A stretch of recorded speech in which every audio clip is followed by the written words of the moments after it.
Chapter 16. Young and Celibate. I was in love with my new Guru Swamiji.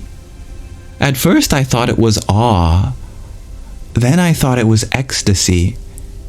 Slowly I realized that I not only revered him, but also loved him. The fact that he was 20 years older than I seemed irrelevant and actually added to the excitement and allure.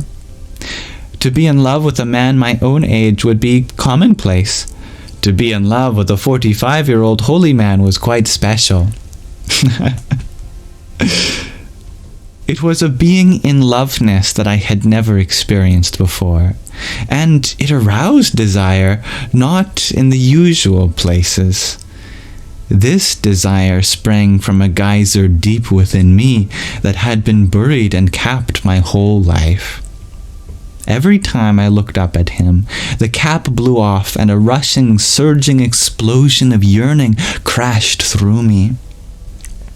But this yearning was different.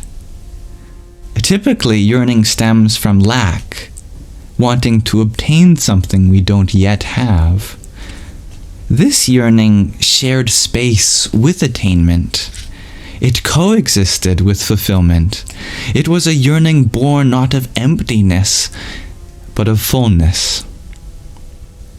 As the shower of offerings from the universe poured into my tiny cup, rather than let it runneth over, I tried to expand the cup. I wanted more.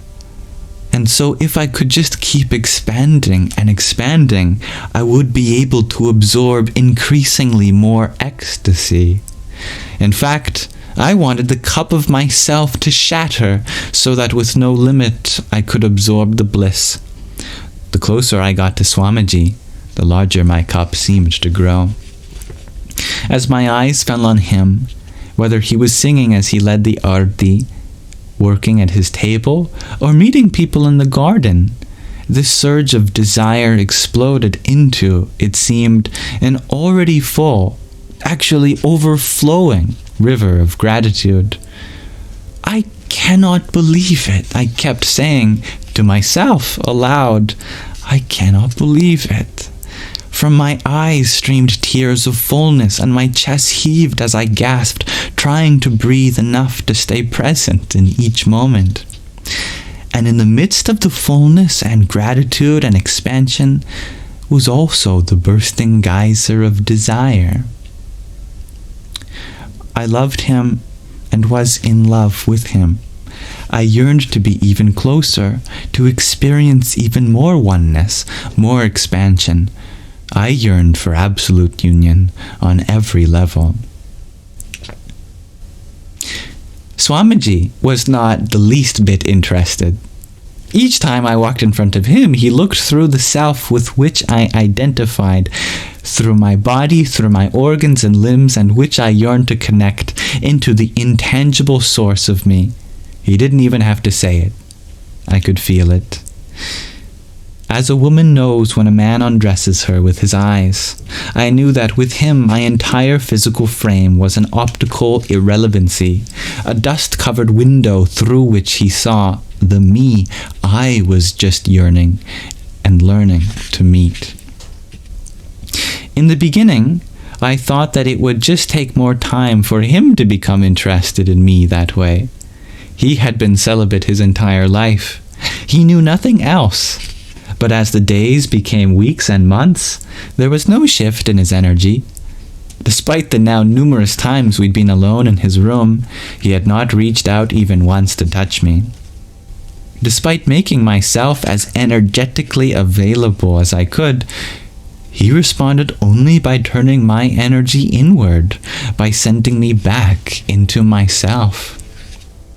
After more than 2 months, I noticed a slight pull within myself. When the river of ecstasy was flowing within me, some part seemed to stay behind, locked out of the ecstasy by a dam of self-doubt. A seed of anxiety, planted when I wasn't aware, began to sprout now and push its way through my joy. Did he really not want me? What was wrong with me? The concept of conscientious celibacy, abstinence by choice, was foreign to me and thus meaningless. Why would anyone choose that? What's wrong with sex?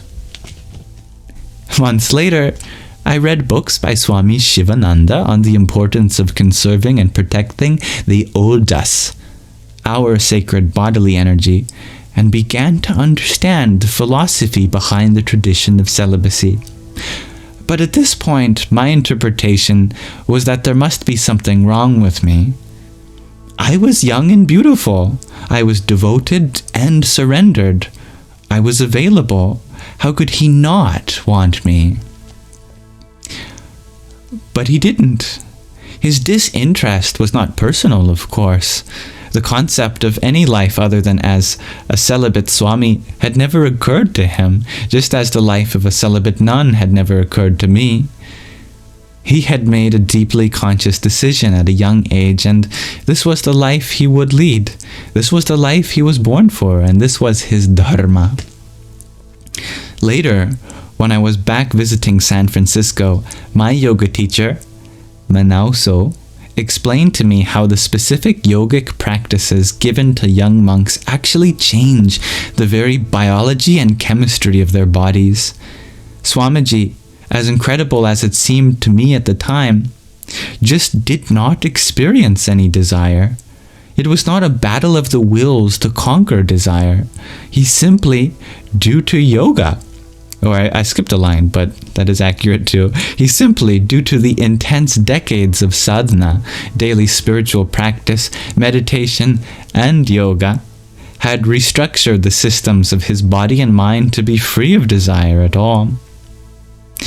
There was no fertile field within him for that seed of desire to be planted. The question of its sprouting was moot.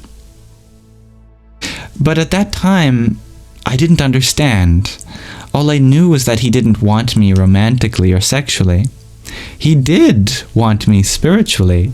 He did want access to the deepest presence of spirit within me. He did want my heart to expand so I could love God more and more each day. So much of how I'd always identified was physical. Being attractive, having a nice body, being noticed, appreciated, and desired were the ways I knew I existed. Every time I looked in a mirror and liked what I saw, I knew I was worthy to occupy space on the planet. I belonged. I was lovable. To be desired was the height of worthiness. Now, here was someone saying, "You are wonderful. You are divine." Someone who poured love from his eyes through mine into parched and withered corners of myself, but he didn't desire me. How could I know I was wonderful if he didn't want me? How could I believe I was special when he was content to pat me on the head?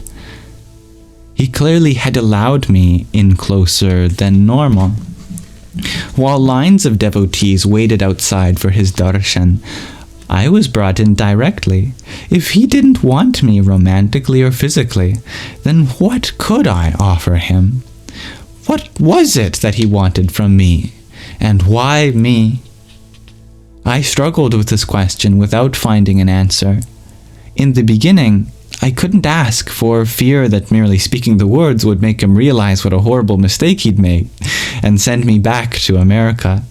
It was better to be quiet, I thought. When I asked him finally, several years later, he said, "I took it as God's plan. I knew God had sent you for a special purpose. The way you arrived, the way you were, the purity of your heart, and the way love for God flowed through you. I just knew you had been sent for a reason. I don't question God's plan. I just follow it. So I kept you." That was enough for Swamiji. But for me, the question seeped into my mind like the contrast dyes they inject before an MRI or CT scan. It soaked into all parts of my conscious awareness. Whichever part of my brain was on, the questions were highlighted. Why me? And what does he want? In 25 years, I have found no intellectual answer. There is no one thing that I can point to in hindsight and say, that's what he wanted. That's what he saw. The answer is one of knowing rather than figuring out. Figuring out is an intellectual process, brain stuff.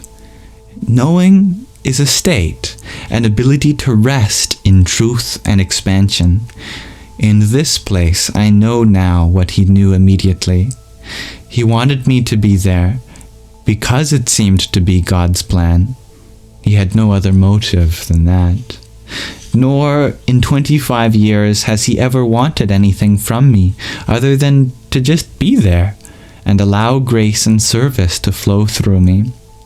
The work that has flowed from me being there, programs and projects, public speaking, leading and teaching, is all a byproduct of me just being there.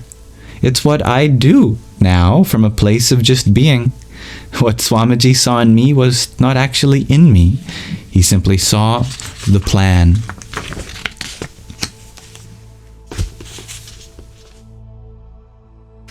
Thank you for listening. That is the end of the 16th chapter. We'll continue reading next time. But what a treasured, rare, and vulnerable insight into the nature of having a guru. How strange and bizarre it is for many of us to comprehend, including, at the time, dear Sadhvi ji.